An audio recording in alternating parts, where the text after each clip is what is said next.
Alright, Greenleaf fans, yet again, hit that like button and subscribe. Also, click the bell and select all. That way you're notified when I post new content, and follow me on social media. Links are in the description below. Now, this video is kind of a culmination of various things. Now, just up front, I just threw together a list of things that I feel like should be addressed or answered in the final episode, because regardless of the spinoff, this is the final episode. So keep in mind, if there are any things that are like, unresolved storylines or questions that you would like answered that I don't address in the video, feel free to get the conversation going in the comment section. Now, this is the series finale.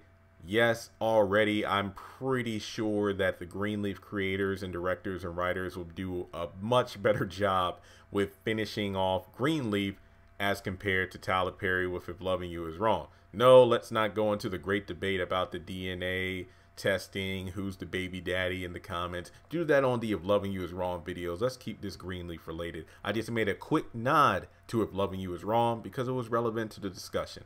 Now, first things first, I think that Mac, we need to go through that storage unit he has. Remember, Jacob was looking through it, I believe, in the early episodes of this season, pretty much because Alexa pointed him in that direction. The fact that, there's so many things Mac was doing that she wasn't even aware of.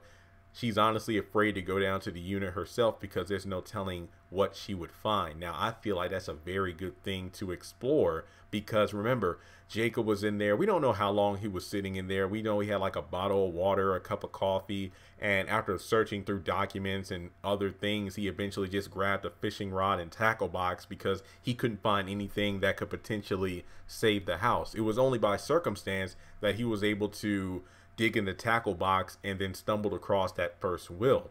Now, the next thing, speaking of Alexa, she has a daughter and fans are speculating whether or not that child is actually Jacob's daughter. I think it is. I think a lot of us all agree that, yeah, that's probably Jacob's daughter. She just didn't want to admit to it. So I wonder if that's going to be addressed in the finale. Let's say if Alexa pops up at Bishop's funeral and it's like, yeah, well, Bishop's granddaughter would want to be here. Yeah, there we go.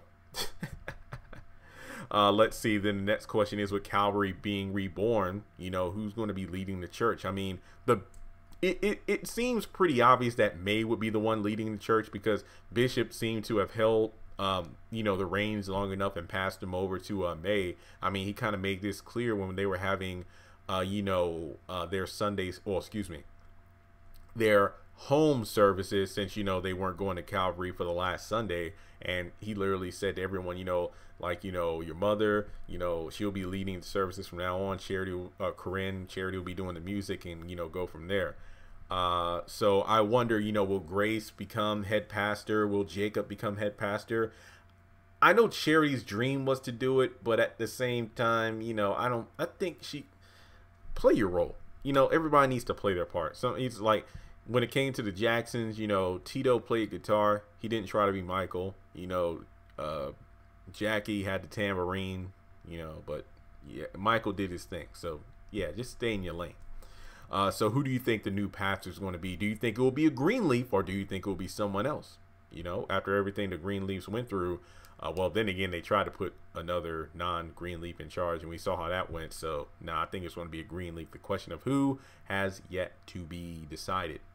Going on to Charity, a lot of people want to know, well, where's Kevin? Why isn't Charity's ex there? I mean, does he really have to be there? Sometimes characters just run their course and they don't need to show up anymore. Like, I mean, I mentioned like, I wonder if Rochelle or Mavis or whoever else will show up at Bishop's funeral, or possibly the reopening of Calvary under the, helm of a Greenleaf. It'll be interesting for them to show up even for a brief cameo role, considering, well, it's the finale, but they don't have to be there.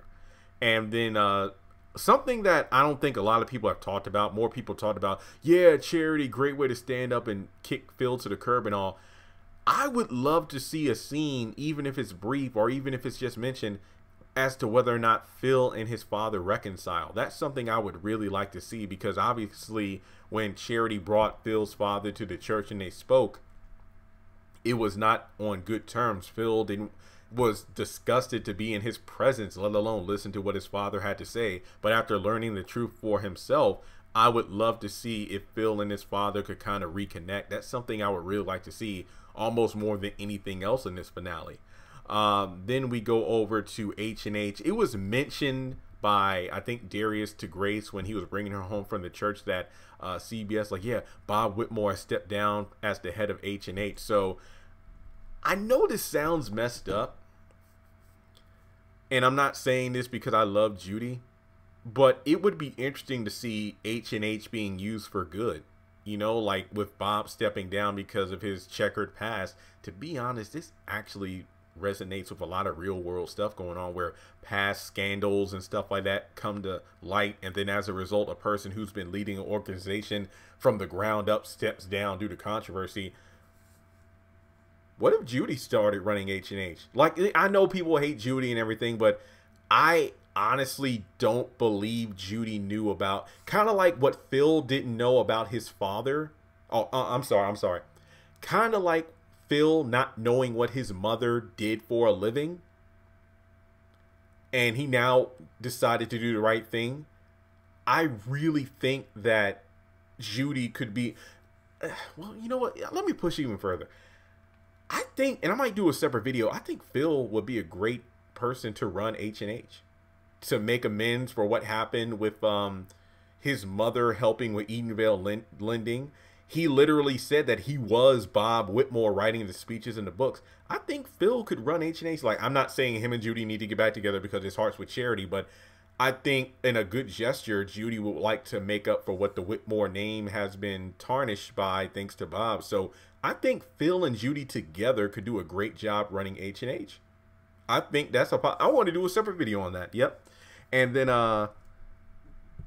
speaking of Jacob and Alexa and all that stuff, do you think, let's say theoretically, if Alexa's daughter is actually Jacob's daughter, do you think Jacob and Alexa will get back together? Or do you think that Jacob will hold true to what he said to Tasha? So once this divorce is finalized, he will get back together. Well, excuse me, they won't get back together, but they'll talk and see what happens.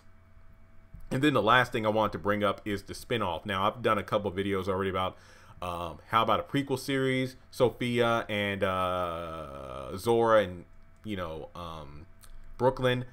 Remember, just because Zora made that one nod to it in the last episode, which was pretty much in our faces, do you think there could be potential Easter eggs for a spinoff in the finale? I think so. So definitely keep your eyes peeled on the finale to see exactly what happens next. Maybe they'll keep a, you know, let us know what's going on. Maybe one of the unresolved storylines will be the synopsis or the focus for the spinoff. Who knows? But with that being said, these are just several things that I hope get alluded to or pointed to in the finale. And I even did a video about the whole Daryl Jane's father thing and how we really don't even need to know who it is, because I feel like it's a moot point. But let me know your thoughts, and if you would like to donate to the channel, feel free to do so on PayPal, Cash App, or join Patreon for as little as $1 a month. Thanks so much for tuning in, and I'll talk to you next time.